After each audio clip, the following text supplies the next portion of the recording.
Hello everyone, welcome back to Storky Farmstead. So today's video is one that is very serious. Stephen and I here at Storky Farmstead are literally attempting to save our chickens' lives. And the situation that we have gotten ourselves in is the temperature is much hotter this time of year than it was last year. We have biddies, we have pullets, and we have chickens all in separate cages. But what we have realized is that here recently, the temperature hit 105 degrees without the heat index.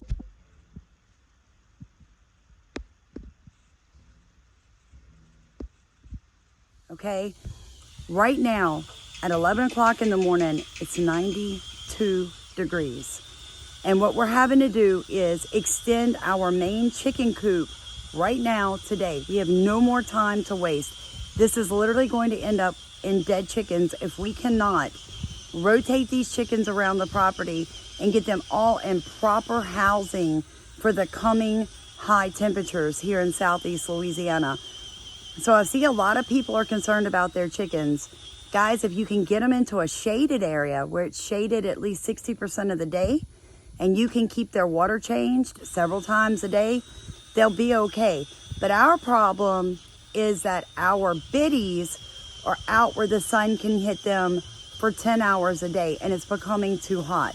So let me take you over there real quick and show you the situation where they are, and then how we're gonna fix that today, because we're out of time. All right, guys, so first off, this coop is too small, even for one hen, in my opinion. It is a great temporary coop for when we have chicks that we have hatched out, right? Like we've hatched them ourselves, we've incubated them. This is a great coop for them to grow in. But here is the problem, especially in Louisiana. It is too short. So the heat is gonna get caught, right? It doesn't have a high enough roof. If you know anything about heat, heat rises. So in these shallow areas back here, it's warmer than this one open spot.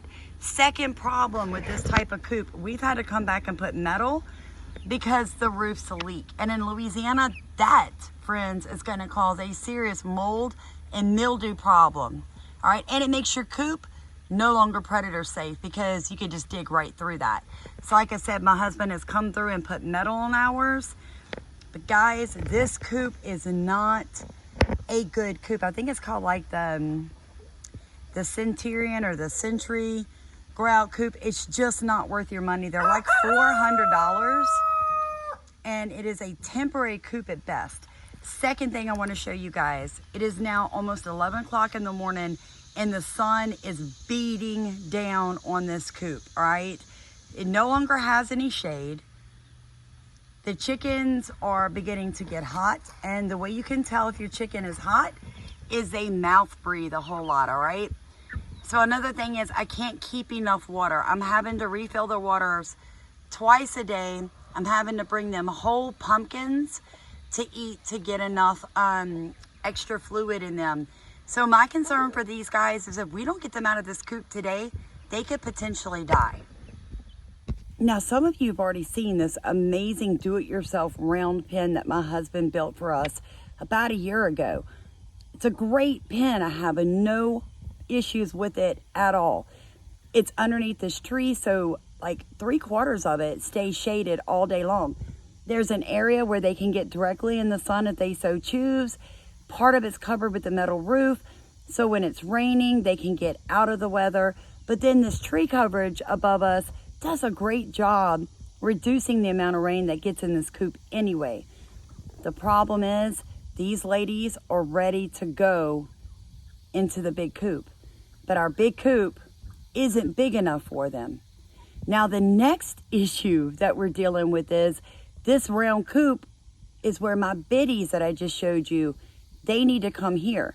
So what we do when it's time to move the chickens around is we roll this coop. It is movable. It's actually very light for the size of it.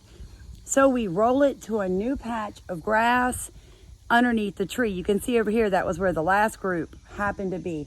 So probably what we're gonna do today is, I'm thinking that the biddies are gonna come in this area right here where this metal and that wood is sitting. I'll move all this out, roll that round pin around, and they'll basically be here.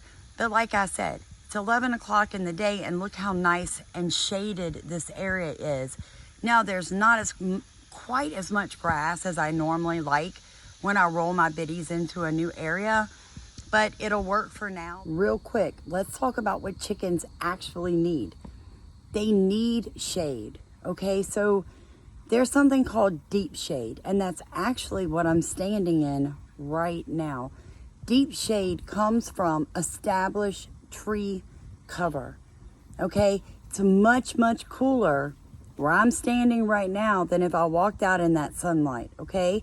So deep shade, like the woods behind me, like the tree behind me, provides a much cooler area for your birds to be. So if there's any way possible for you to set your coop up where an established tree or an established wooded area is close to your coop, I recommend that, highly recommend that.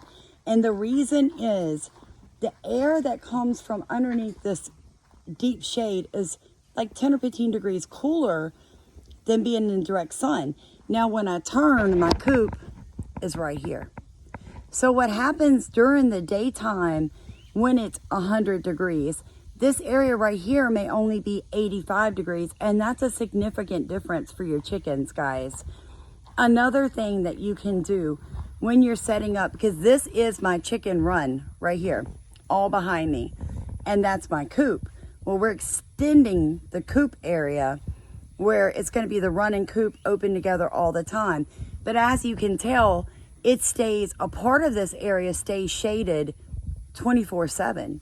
Now, let me make a point here. You're going to want to let sunlight into your run and your coop to a degree, because the sun will help keep parasites in check. It'll also help dry out the ground after heavy rains. So if you're like me and you're in a coastal state or a rainy state or a rainy part of the world, you definitely want to be able to have airflow and sunlight getting into your coop, okay? Now, they say they recommend like 4 to 6 feet per chicken. That's all they want to give them. And I can't roll with that. So we have 2 roosters, 8 hens, laying hens. But then I have an addition of 11 biddies and 10 pullets. And those 10 pullets are fixing to come in here with my established flock. So that's actually going to give me like 22 chickens all together in this area. Now you can see right here where Steve is working on putting in our post, right? So from this area all the way up and 16 foot across is going to be for those 22 chickens. So they'll have plenty of space. We also make sure that we compost in the coop area, which allows them to provide some of their own protein, gives them an area that they can bathe in, dust bathe, and it keeps them busy.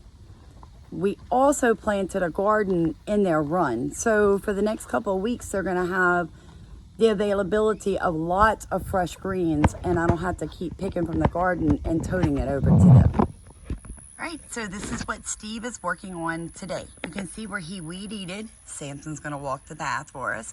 Weed eated this area, and he put in the new support posts. So we are actually going to be recycling 6-foot wood fence, stained wood that somebody had used as a privacy fence. So we're going to be using that to close this area in. We're going to be taking out the quail cage, and the chickens, obviously right now this is where they stay, but this is actually my compost area. So these guys compost for me all the time. So I'm always adding debris and stuff in here, and they compost for me. But now they're going to come out here where I've been growing them a garden, and they're going to have access to the garden. And they're going to have all this extra space to move around in. Now, when we do that, that's going to free up the round pen that you saw that has the pullets, because the pullets will be into this, because the pullets will be added into this original flock. Then I can move my biddies, which are sitting right here, into the round pen, and problem solved. Hit like, comment, and subscribe. Hit that notification bell, guys, for part 2 of how we transformed all of this from a problem into a solution. So you guys can see how happy the chickens are going to be in the bigger coop. See how the pullets do when we integrate them together, and get to witness how our biddies are finally going to be on the ground in a much better setup.